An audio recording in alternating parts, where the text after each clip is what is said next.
Have you ever felt something was about to change in your life, but you didn't know what? That's what happened with a night cleaner in Spain. She started exchanging notes, and, well, let me take you there. Follow Sparks Fly Stories for more stories that prove love always finds a way. Ready to discover what happened? Carmen Delgado pushed her cleaning cart through the marble lobby of Torre Empresarial, her footsteps echoing in the vast emptiness that only existed after midnight, when the building transformed from a bustling hive of corporate ambition into her quiet sanctuary. At 48, she had grown to cherish these solitary hours, moving through floors of abandoned desks and conference rooms like a ghost, tending to the remnants of other people's dreams. But lately, something felt different, a restlessness that made her pause at windows overlooking Madrid's sleeping streets, wondering if this was all her life would ever be. The pandemic had changed everything, leaving fewer offices occupied and more spaces eerily vacant, yet Carmen remained, one of the essential workers keeping the world clean while everyone else worked from home. And though she told herself she was grateful for steady employment, the isolation had begun to weigh on her in ways she hadn't expected. She had been divorced for 3 years, her children grown and living their own lives in Barcelona, leaving her with nothing but the rhythmic motions of mopping and the soft hum of fluorescent lights to fill the silence that had become her constant companion. Tonight, as she entered the security office to empty the trash, Carmen noticed something unusual, a small piece of paper tucked beneath the desk lamp, too deliberately placed to be mere oversight. And when she unfolded it, her hands trembling slightly from exhaustion and curiosity, she found words written in careful script that made her heart skip in a way she hadn't felt in years. To the guardian angel, who keeps our world beautiful while we sleep, thank you for the flowers you left by the window yesterday. They brightened my entire shift. R. Carmen stared at the note, realizing that her small gesture of placing discarded reception flowers in forgotten corners had been noticed by someone who worked in the shadows, just as she did, and for the first time in months, she felt seen. Carmen spent the following week observing every corner of the security office with an attention she had never devoted before, searching for signs of who this mysterious R could be, who had noticed her small gestures of beauty amid the nightly routine. She had begun leaving notes in response, small acknowledgments written in her careful handwriting, always signed only with C, and discovered that waiting for a reply had given her loneliness a purpose she hadn't felt in years. It was on Thursday at 2:15 in the morning when Carmen finally saw a figure hunched over the security desk as she pushed her cleaning cart onto the 8th floor. The man had graying hair and wore a navy blue sweater that softened the harshness of the dim lamplight under which he wrote. When he looked up, his warm green eyes caught Carmen's in a moment that stretched time itself, an instant so rare that it stirred memories of a love long past. "You must be C," he spoke softly, the gentle cadence of his Andalusian accent immediately recognizable. Carmen's heart skipped, struck by the familiar kindness in his gaze, the same shade of green as the sunflower leaves she had placed by the window days before. "I'm Roberto," he continued, rising slowly with a tenderness forged by years of care. "I worked here for 15 years, until I retired from the day shift last month, but I come back on some nights to organize the archives." Carmen's eyes followed his hands, noticing how he held the note he was writing, as carefully as she did her own. When their eyes met again, a silent current passed between them, pulling her away from the monotony of her nightly routine. "Your flowers have transformed this place," Roberto murmured, stepping forward. "But now that I see you, I realize the real beauty has always been here, quiet, steady, and caring for us all." She noticed the note on his desk turned towards her, the first words clear. "Dear C, there's something I need to tell you about why I started coming here at night." Carmen found herself arriving at work each night with an anticipation she hadn't felt in years, her heart racing as she approached the security office, where their written conversations had blossomed into something that felt impossibly intimate despite the few words they'd actually spoken aloud. Roberto had begun staying later, organizing files that seemed endless, and their exchanges had evolved from simple notes to lengthy letters that revealed layers of loneliness and hope she recognized as mirrors of her own. "I never told anyone this," Roberto had written in his careful script, "but after my wife passed 2 years ago, I thought the capacity for wonder had died with her until I saw how you transform these empty spaces into something beautiful with just a few forgotten flowers." Carmen had stared at those words for nearly an hour, understanding for the first time that his nightly presence wasn't just about work, but about finding a reason to believe that life could surprise him again, just as she had been searching for proof that her existence mattered to someone, anyone. Can you believe these impossible coincidences between Carmen and Roberto? You have no idea what these mysterious connections really mean. Follow Sparks Fly stories so you never miss another story that proves love finds the most incredible ways. Now, shall we continue our story? Their conversations through letters revealed coincidences that felt too perfect to be random. They had both grown up in small villages outside Sevilla, both had lost parents young, both had found solace in the quiet hours when the rest of the world slept. And when Roberto mentioned that his late wife had been a cleaning woman at a hospital, Carmen felt a chill of recognition that she couldn't quite explain. She began to notice things about him that seemed familiar in ways that defied logic, the way he held his pen, the specific cologne that lingered in the office, even the rhythm of his footsteps in the hallway above. Yet as their connection deepened through these midnight revelations, Carmen couldn't shake a growing unease about how Roberto always seemed to know exactly when she would arrive, as if he had been studying her schedule for much longer than the few weeks since their correspondence began.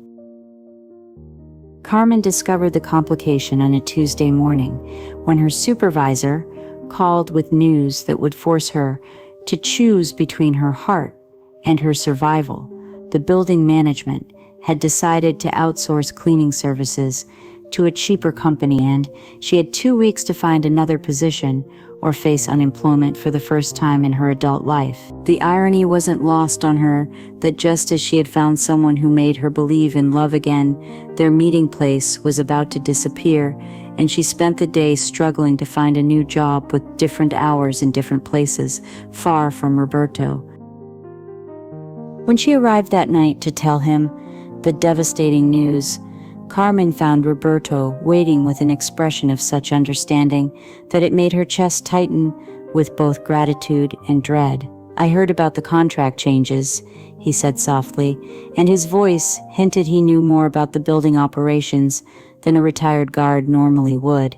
But before she could question this feeling, he continued, "There's something I need to tell you about why I really come here." As Roberto spoke about connections to the building management and possibilities for intervention, Carmen felt a strange déjà vu, as if she'd had this talk about choices and sacrifices before. And when he mentioned that his late wife had faced a similar situation years ago with her hospital job, Carmen's hands began to tremble with a recognition she couldn't name.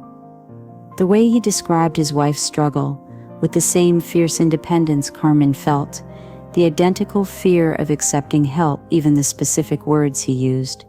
It was as if he was describing Carmen herself, which should have been impossible, since they had never met before that night, 3 weeks ago. Looking into Roberto's green eyes, as he offered to use his influence to save her job, Carmen realized she was standing at a crossroads where accepting his help might cost her the independence she had fought so hard to maintain, but rejecting it would mean losing both, her livelihood and the first man who had made her feel truly alive in years. Carmen made her choice on the last night, standing in the security office where their love had bloomed through written words, her heart breaking as she faced Roberto's desperate eyes and realized that accepting his help would forever change what they had built together. Two souls finding each other in equality, not through charity or obligation.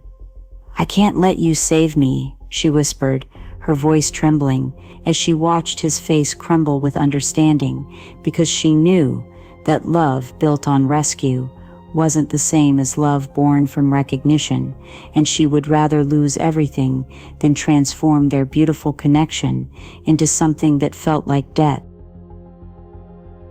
The goodbye was supposed to be temporary, just until she found another position, but as days turned into weeks and Carmen worked at a sterile office building across Madrid, she felt pieces of herself disappearing with each night that passed, without their exchanged letters, without the anticipation that had made her feel alive for the first time in years. Her new workplace felt like a tomb compared to Torre Empresarial, and she found herself writing letters to Roberto that she never sent, pouring out her heart to empty pages that would never feel the warmth of his response, realizing that what they had shared was far deeper than she had understood when she still had it. "My heart is breaking for Carmen right now. Do you think love can really overcome this kind of separation? Hit that like button if you believe true love always finds a way back, no matter how impossible it seems. Are you ready to see what happens next?" It was during one of these sleepless nights, 3 weeks after their separation, that Carmen discovered a letter slipped under her apartment door, Roberto's familiar handwriting on an envelope that somehow felt like a lifeline thrown into an ocean of regret.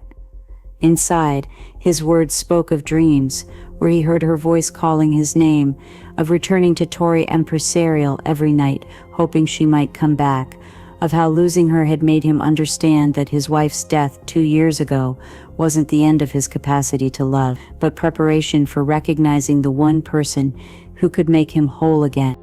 As Carmen read his letter by candlelight, tears blurring her vision, she realized that her fierce independence had cost her the one man who saw her not as someone to be saved, but as someone worth waiting for, and that sometimes the greatest act of courage isn't standing alone, but allowing someone to stand beside you when the world tries to tear you apart. Carmen's hands trembled as she stood outside Torre Empresarial at 3 a.m, Roberto's letter clutched against her chest, like a lifeline, knowing she was about to confront not just her fear of vulnerability, but a truth calling to her through every impossible coincidence they shared.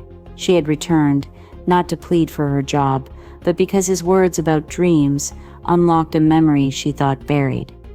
The memory of a woman named Elena, who worked at Hospital San Rafael, who spoke endlessly about a guard named Roberto, who brought her flowers every night, and died 3 months before Carmen started at Torre Empresarial.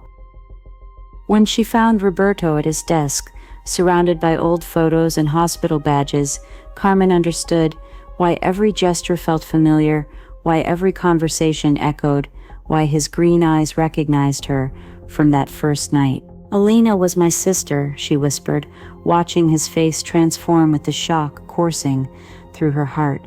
"She talked about you in her final weeks, about the man who made her believe love still existed even when death neared. When she died, I applied for night jobs in Madrid, hoping to find who made her last months bearable."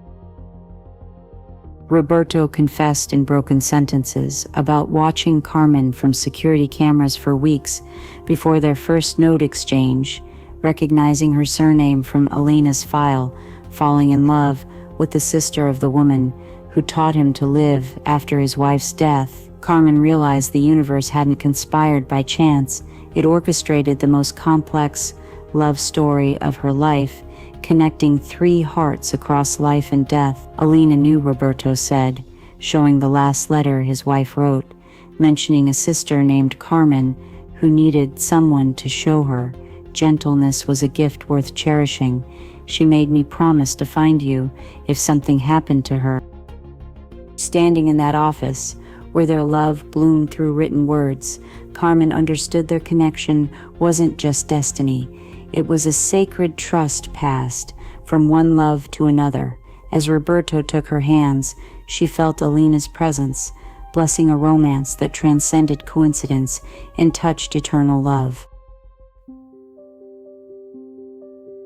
6 months later, Carmen stood in the same security office where their love had first bloomed through written words, but now it served as Roberto's small study in the apartment they shared on the outskirts of Madrid, where Elena's photograph smiled down from the mantelpiece like a guardian angel who had orchestrated the most impossible love story of Carmen's life. Every morning, when she woke beside Roberto, Carmen felt Elena's presence, in the way he brought her coffee with 2 sugars, exactly as her sister had described, in the gentle way he touched her hair when he thought she was sleeping, in the countless small gestures that proved love could be inherited, passed down and multiplied across the boundary between life and death. The job at Torre Empresarial had become theirs together. Roberto had returned from retirement to manage security, while Carmen continued her night shifts, and now their written conversations had evolved into shared glances across floors, stolen kisses in empty conference rooms, and the profound satisfaction of building something beautiful in the very place where they had first discovered that the universe sometimes writes love stories more intricate than any human mind could conceive. Carmen had learned to accept help without losing her independence, understanding that true partnership meant allowing someone to strengthen you rather than diminish you. When Roberto surprised her with a key to his apartment, no, their apartment, she felt Elena's approval like sunshine through windows. As Carmen watched Roberto organize his files by lamplight, the same gentle concentration she remembered from their first meeting, she understood that some connections transcend coincidence, that some loves are written in languages older than words, and that her sister's greatest gift hadn't been a dying wish, but a living promise that love, real love, always finds a way to complete itself, even when it must travel through hearts and across years to finally arrive home. What an incredible journey of love that transcended life and death itself. Carmen and Roberto's story shows us that some connections are written in the stars. If this story touched your heart and made you believe in destiny again, smash that like button and subscribe to Sparks Fly Stories. We share amazing love stories every day that prove the universe always has the most beautiful plans for our hearts. Which love story should we tell you next?